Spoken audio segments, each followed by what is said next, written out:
to my watercolor series, and today we are going to explore our next landscape feature, which is a galaxy sky, something that people just love to paint with watercolors because it allows the watercolors to do what they do best, let them flow, let the vibrant colors mix. So it is going to take a step further from our cloud sky that we worked on in our last video, and we're going to make them much more vibrant colors, much more intense contrast. That's the magic of a galaxy painting, is vibrant colors and contrast. So I'm going to start with my light colors first, move to my dark colors. That's my biggest tip. We're going to still do our wet on wet technique. We are going to dab in colors. We're going to use paper towel to lift, and we are gonna do some glazing. All of the stuff we did in our last video, just more intense. So let's get to it.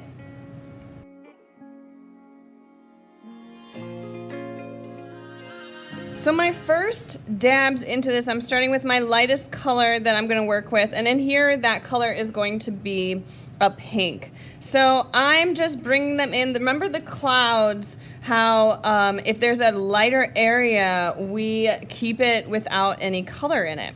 So what I'm doing is I'm dabbing in my pink, letting that color flow, and I'm gonna let the paint itself dictate really where I'm gonna start to bring in some more highlights.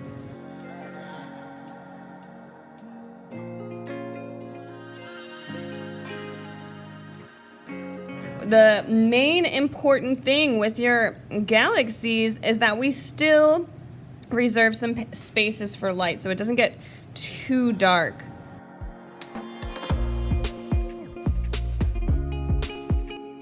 So now I'm going in with some blue, and I'm starting to create the darker sections, but I want to make light areas of the blue too. I don't want the blue to just be the darkest. I'm gonna have purple be the darkest. So you can see that there are areas where the blue is super intense, and then there's going to be areas where it's lightest. You're going to do that with any color you choose, even if you're not following the same color scheme I am. So I like to keep a look at some references, keep the references nearby, so I can get an idea, even though I'm not just copying what is in that sky. What I'm doing is I'm using those references to inform my choices. How often do I make a cloud a little bit more subtle? How often do I make it more intense? I can use pictures to help inform that process. Now, just because I laid the pink down doesn't mean I'm done with the pink. You can always go back in and say, okay, now that I created that blue, I really want to bring some pink in between here.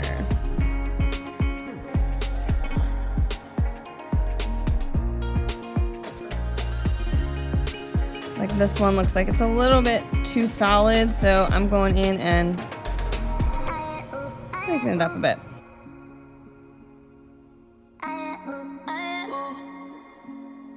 Now we're bringing in my dark purple that I've mixed. And again, even though the dark purple is the darkest one I'm bringing in here, you can tell that I'm not exactly making it completely dark in every section. You want to control it. Watercolor is all about control what you can and then let everything else kind of flow and do its own thing.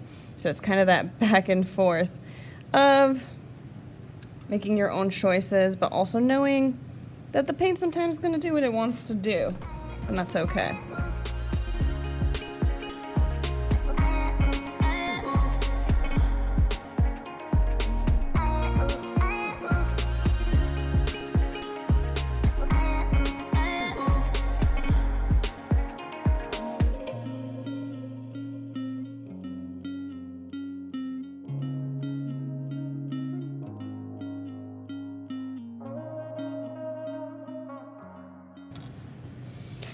So while I'm letting that one kind of work itself out and dry, I'm going to come over here and I'm going to try a similar galaxy, except I'm going to work more with greens and blues in this galaxy, and maybe even a little bit of a yellow in there.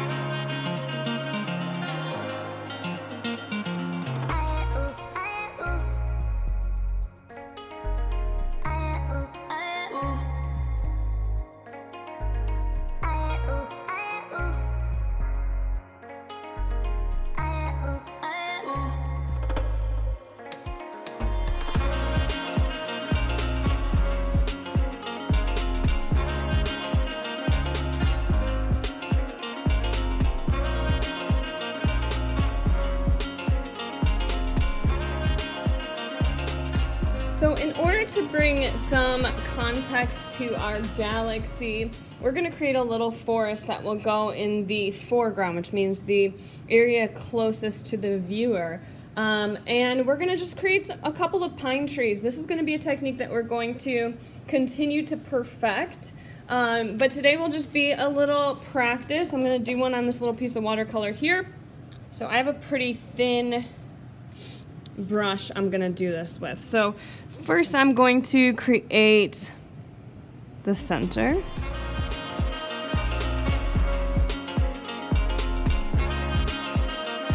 The top is going to be the thinnest. We're going to create a couple, so we're just going to kind of flow back and forth like this. And you can see sometimes I create a couple gaps. This is what I was talking about. With nature, there are some patterns in nature, but in order for it to look most realistic, we gotta break that pattern, create a little gap here. So our pine trees are gonna get a little thicker as they come to the bottom. Same technique. Let them overlap each other here.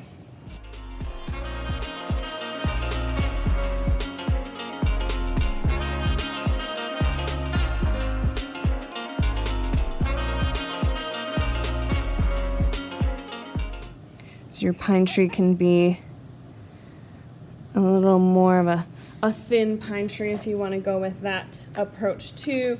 I like to overlap them, create a little thickness in the overlap. So that's what we're going to do at the bottom of our galaxy now.